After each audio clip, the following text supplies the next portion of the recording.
Le parcours, c'est une méthode d'entraînement qui permet de franchir les obstacles dans le milieu urbain ou dans le milieu naturel. C'est une arme qu'on aiguise, on s'entraîne et si un jour il y a un problème, on sait qu'on peut s'en servir. Ça peut être l'art de la fuite, de la poursuite, d'aider quelqu'un qui a un problème quelconque. Moi ça m'est déjà arrivé de monter au deuxième parce que le mec il a oublié ses clés. Et c'est tout con quoi, il est juste là, il sait que sa fenêtre est ouverte, il a pas ses clés et il me dit vous pouvez pas...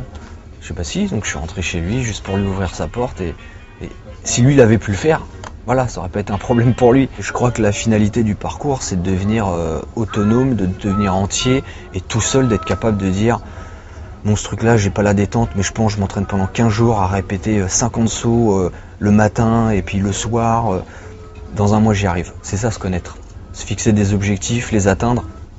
Parce que si on n'a pas d'objectif, on bouge dans le vent, on ne sait pas pourquoi on bouge. Et quand on a trouvé un sens à ce qu'on fait, et ben forcément, même si on va dans d'autres domaines qui ne sont pas le parcours, ou d'autres domaines artistiques ou de la vie, et ben on va prendre l'habitude de trouver ce sens. Toutes les questions qu'on peut me poser sur le parcours, de mais pourquoi vous faites ça?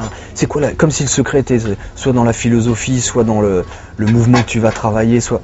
Mais tu regardes un singe, si tu l'arrêtais au moment où il est en train de faire un saut, tu mets une pause et tu lui dis mais pourquoi tu fais ça? Pourquoi tu bouges? Je pense que le singe il dirait, et toi pourquoi tu bouges pas? Le côté qui est vraiment marrant, on va dire dans le parcours urbain, c'est de se rendre compte que l'être humain va bouger sur des choses qui sont pas fabriquées au départ pour ça. C'est-à-dire que le mec qui a construit les petites barrières à côté de l'escalier pour passer là, ou qui a mis tel mur là, il s'est pas dit ah ouais le mec il va sauter là, attends je suis à la bonne distance, non je vais peut-être le...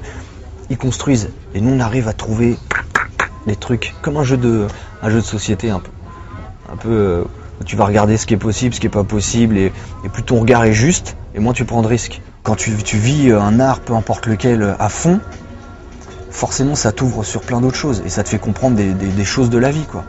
Le juste milieu, parce que l'excès tue, donc c'est pareil, mon grand-père me disait toujours ça, il faut user mais pas abuser, c'est des phrases qui me reviennent tout le temps, dans des moments où des fois je me pose des questions, et je me dis mais c'est vrai, ils me l'ont dit, tu peux pas faire le fou constamment, tu peux pas jouer avec ton corps comme ça. T'es à un moment obligé de suivre une règle, et il y a des lois de la physique qui font que voilà, t'as beau te dire ouais j'ai pas peur, tu sautes pas de 10 mètres. Tu peux pas sauter de 10 mètres, donc t'es obligé de respecter un entraînement. Et c'est l'entraînement qui va te dire je me sens bien, je peux me dépasser, et de savoir jusqu'où t'as envie d'aller. Je me rends compte qu'entre tout ce que mon père m'a transmis et tout ce que j'ai appris sur le terrain, je me rends compte aujourd'hui qu'il m'a pas menti. Qu'il m'a pas dit tiens vas-y David saute de là, t'inquiète tu feras rien, tu te feras pas mal, et il faisait quand même attention à ce que je faisais, il me disait pas de faire n'importe quoi, et voilà quoi, je lui dois tout au final. C'est pas facile quand même quand vous avez un enfant de le voir sauter d'une hauteur et de rester stoïque comme ça, à dire ouais c'est bien mais serre tes jambes un peu parce que là ça va pas, de donner des conseils, alors que moi tout ce que je vois c'est bien fais attention et tu vas te blesser ou machin ou... Et j'ai l'impression que les peurs, on se les transmet. On peut se transmettre du courage, mais on se transmet aussi beaucoup de peur, et on est dans une société aujourd'hui où tout le monde a peur. Tout le monde s'enferme à double tour, tout le monde est stressé, Comment on veut avoir confiance en des gens comme ça? Et si aujourd'hui la nouvelle génération apprend des choses où ils apprennent un peu à avoir du courage, la confiance en eux, c'est les futurs pères de demain. Donc ces gens-là, quand ils auront 30, 40 ans, ça sera des gens de 40 ans, mais qui auront fait du parcours, qui auront eu ces valeurs, donc ils transmettront encore autre chose à leurs fils. Que mais pas ça, fais attention, mets ton blouson, tu vas avoir froid, monte pas là, tu vas tomber. Parce qu'à force de faire ça, on fait quoi? On peut rester chez soi enfermé, et puis là il nous arrive rien. Mais je crois que la vie elle se passe dehors quand même. Donc si on a 2 jambes, des bras, c'est pour grimper, pour aller voir ce qui se passe, et pas pour rester enfermé, sinon on serait comme des arbres. Il n'y a pas de plus fort ou de plus faible. Ce qui est important en fait, t'es fort dès le moment où tu vas jusqu'au bout pour la cause que tu défends. Demain tu te bats ou t'as une embrouille, si ta cause est bonne, tu gagneras toujours, même si physiquement t'as perdu. Le gars il t'a descendu physiquement, il t'a cassé les jambes, tu dis ouais tu m'as battu physiquement, mais je reste toujours dans ma tête, tu peux pas rentrer dans ma tête et changer ce qu'il y a dans ma tête. Si moi je te dis que ça c'est comme ça et que je suis sûr de ça, tu ne bougeras pas ça, et c'est ça qui est important. Donc maintenant dans le parcours, tu peux te blesser, tu peux avoir quoi que ce soit, mais c'est pas parce que même moi personnellement demain je me blesse dans le parcours, ça peut m'arriver, et je croirai toujours aux mêmes valeurs. Parce que même les animaux, ça leur arrive de tomber aussi. Ils font des chutes, sauf que quand ils se plantent, voilà, c'est pas du béton, quoi. Ça se rapproche vraiment des arts martiaux. Dans la méthode de s'entraîner, dans la volonté de répéter un mouvement, une technique, on va dire, c'est collé aux arts martiaux, je crois.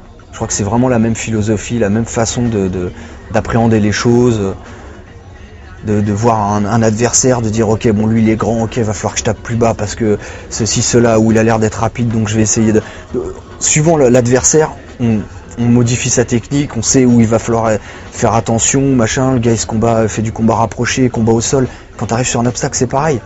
Bon qu'est-ce qu'il y a, ok je vais attraper ça, mais si je glisse, où c'est que je peux me rattraper, bon il y a ça, boum boum boum, ça t'apprend à regarder. Mais c'est vraiment le même, enfin pour moi le même mécanisme quoi. Mais je crois que la peur elle est tout le temps là, c'est qu'à un moment tu as la confiance, que au moment que tu vas faire un saut tu te dis celui-là ça fait quand même 500 fois que j'ai répété ça à côté, et sur les 500 je me suis pas planté, pourquoi maintenant que je tente là je tomberais? Parce que la peur te fait un peu perdre la mémoire aussi. Comme quelqu'un, j'en reviens toujours au combat, le gars il est là, dans son club, il a fait ses mouvements, toute l'année, hop, on lui a fait ses parades, et le jour où il se fait embrouiller, gros coup de pression, le mec il lui parle pas comme le prof, parce qu'il en a rien à foutre qu'il fasse des arts martiaux, et qu'il lui fait juste comprendre que si le gars il donne pas son portefeuille tout de suite, il va se faire démonter, et le gars il est en panique, et t'as envie de dire, hé réveille, t'as fait quoi pendant un an? Tu t'es pas entraîné pour ce moment-là? Oui mais je sais pas, parce que là je suis paralysé par... Donc t'as rien appris, alors ça t'a servi à rien. Moi je le vois comme ça, normalement l'entraînement doit faire que quand tu es en situation réelle, tu réagis direct. Et plus tu vas t'entraîner dans une situation qui sera proche de la réalité, plus le jour où tu es confronté à la réalité, il n'y a pas de changement. Parce que le vrai, c'est quand tu es confronté au vrai. C'est tout quoi. C'est pas en apprenant sur de la mousse ou sur des trucs que d'un coup, ou en prenant un petit coup avec un gant de boxe où tu fais ah c'est ça un coup de poing, non un coup de poing avec des os qui te rentrent dans le crâne, ça n'a rien à voir quoi. Quand t'as ta tête qui te prend un choc et que tu sais plus où t'es, si tu t'as pas pris un coup de poing dans ta vie, tu peux pas savoir ce que c'est. Et je crois que voilà, c'est un peu ça, quand tu t'engages dans un truc, tu sais les risques et tu t'étonnes pas parce que c'est vrai que j'ai essayé de faire du parcours, je me suis tordu la cheville, moi j'arrête ce sport, c'est vraiment dangereux, tu le sais à l'avance. Tu le sais à l'avance, un chasseur ou n'importe quoi, le mec dans les tribus, il grimpe dans les arbres, ça leur est arrivé de tomber, de s'écorcher, de s'ouvrir, mais mais on est obligé de passer par là, sinon on mange pas ce soir, on est obligé de grimper dans l'arbre. Et dès le moment où tu sors de chez toi, c'est dangereux. Quand tu descends dans le métro, c'est dangereux. Tu peux être au bord du métro avec ton portable, toi tu te crois en sécurité, et puis t'as l'autre qui court parce qu'il y a son pote qui veut rattraper, il te bouscule, tu tombes sur la rame. Toi tu voulais pas y aller, mais voilà, ça arrive n'importe quel moment de la journée.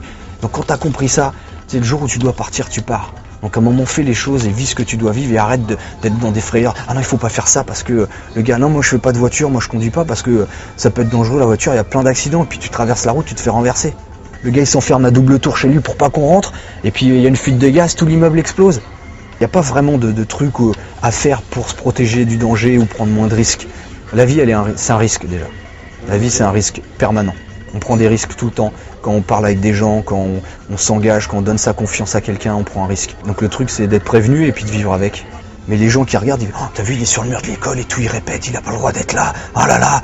C'est les gens qui te donnent cette impression que tu fais un truc interdit, mais toi, tu dis à quoi là?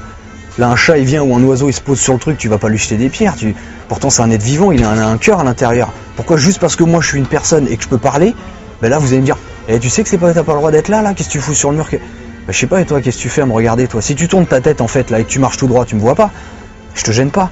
Donc, fais ta route, va là, si t'allais chercher du pain, va acheter ton pain, rentre chez toi, et puis, qu'est-ce que t'as à rentrer dans mon truc? Et en plus, quand tu me parles, tu me perturbes, et ça se trouve, je vais faire le saut et je risque de me planter à cause de toi.